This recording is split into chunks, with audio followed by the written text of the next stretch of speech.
হিমন্ত বিশ্ব শৰ্মাৰ দিনত হোৱা নাই নিকা নিযুক্তি দুটা উদাহৰণ দাঙি ধৰি বিস্ফোৰণ প্ৰাক্তন মন্ত্ৰী নীলমণি সেন ডেকাৰ হিতাধিকাৰীয়ে প্ৰতিবাৰ ক্ষমতা দখল কৰিব নোৱাৰে বুলিও দাবী ডেকাৰ এইবাৰ বিজেপি পৰাজিত হোৱাৰ কাৰণো ব্যাখ্যা কৰিলে প্ৰাক্তন মন্ত্ৰীগৰাকীয়ে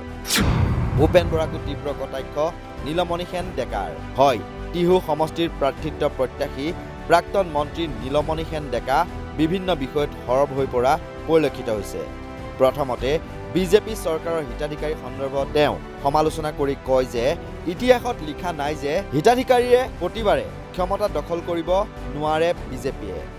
ৰাইজে এতিয়া পৰিৱৰ্তন বিচৰা বুলিয়ে উল্লেখ কৰে নীলমণি সেন ডেকাই ৰাইজে পৰিৱৰ্তনটো বিচাৰিছে আৰু ইতিহাসত নাই যে বেনিফিচিয়াৰীৰ দ্বাৰা ক্ষমতা দখল কৰিব পৰাটো কোনো ইতিহাসত নাই আমি দেখোন 96ত হেৰি হিতেশ্বৰ শইকীয়া 300 টকা কাৰ্ডত 600 টকা দিছিল পঞ্চায়তৰ ভিতৰত সেইখিনি মানুহে এণ্ট্ৰি কৰি দিলে হয় নে নহয় আমাৰ দিনত 2016 চনত কিমান বেনিফিচিয়াৰী সৃষ্টি কৰিলোঁ 25,000 কিছুমান ল'ৰাক দিলোঁ কাক দিছোঁ তুমি কোৱা যে পবিত্ৰ ডেকাৰ ঘৰৰ পৰিয়ালৰ মানুহে পাইছে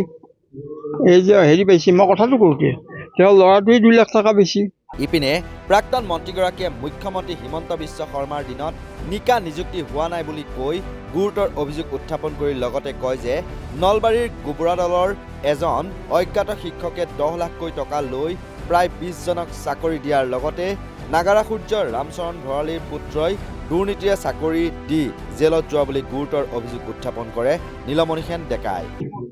হিমন্ত বিশ্বই কৈ আছে যে চাকৰি হেৰি হৈছে নিকা হৈছে ক'ত হৈছে এই গোবৰাদলৰ এটা মাষ্টৰে 20টা চাকৰি দিছে 10 লাখ টকাকৈ আমাৰ ৰামচৰণ ভৰালীৰ পুতেকে চাকৰি দিছে জেলতো গৈছে মই নামটো কৈ দিম দিয়া কথাটো নিকা ক'তো হোৱা নাই দুটা বাদ দিয়া আৰু নীলমণি সেন ডেকা আজিও নিজৰ স্থিতিত অটল মুখ্যমন্ত্ৰী হিমন্ত বিশ্ব শৰ্মাই দুবাৰ নীলমণি সেন ডেকাক বিজেপি দললৈ আমন্ত্ৰণ কৰাৰ পিছতো আজিও নিজৰ স্থিতিত অটল হৈ কংগ্ৰেছ দলৰ হৈ কাম কৰি থকা বুলি তেওঁ দাবী কৰে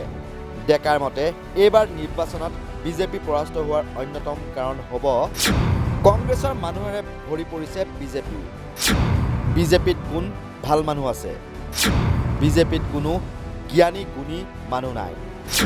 তাত জয়ন্ত মল্লবৰুৱা ফণী তালুকদাৰ ভূপেন বৰাৰ দৰে বেয়া মানুহেৰে ভৰি আছে বিজেপি দল ভূপেন বৰা 2 নম্বৰী মানুহে ভূপেন বৰা কোনো প্ৰিন্সিপল নোহোৱা মানুহে কি আছে তেওঁ ভূপেন বৰাৰে শুনা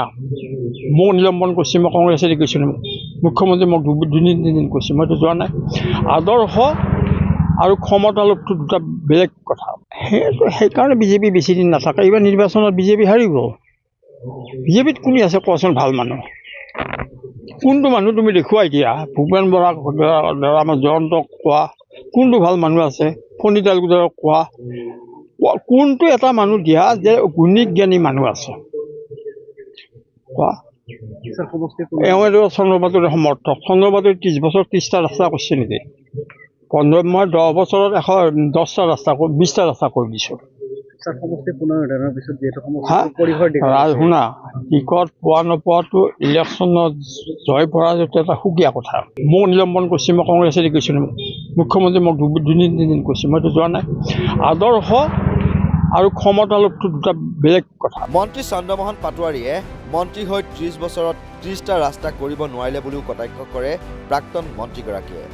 মানুহৰ মনৰ পৰা ভাল পোৱা আদায় কৰাটোৱে ৰাজনীতিবিদৰ আচল কথা বুলি উল্লেখ কৰি তেওঁ আৰু কয় যে দেহৰক্ষী নোহোৱাকৈ মুখ্যমন্ত্ৰী হিমন্ত বিশ্ব শৰ্মা বাদেই মন্ত্ৰী চন্দ্ৰমোহন পাটোৱাৰীয়ে ঘূৰি ফুৰিবলৈ সাহস নাই আজি যে উদ্যোগ চিকিউৰিটি আহিছোঁ মই সেই আহিব পৰা সাহসটো মোৰ আছে নে নাই কোনোবা ৰাজনীতিক নেতা চন্দ্ৰমোহন পাটোৱাৰী পাৰিব হিমন্ত বিশ্বই পাৰিব ভূমি বৰ্মনেই নোৱাৰিলে উদ্যোগ চিকিউৰিটি পাৰিব নোৱাৰে মানুহৰ মনত জীয়াই থাকিব পৰাটোৱে ডাঙৰ কথা মানুহৰ মনৰ পৰা ভাল পোৱা আদায় কৰিব পৰাটোৱে ৰাজনীতিবিদৰ ডাঙৰ কথা মই কিতাপ লিখা মানুহ মই 51খন কিতাপ লিখিছোঁ স্বাধীনতা সংগ্ৰামৰ ওপৰত কিতাপ কৰি আছোঁ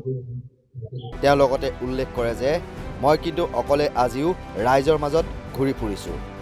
নলবাৰীৰ পৰা ভৱজিৎ বৰ্মনৰ প্ৰতিবেদন নৰ্থ ইষ্ট নাও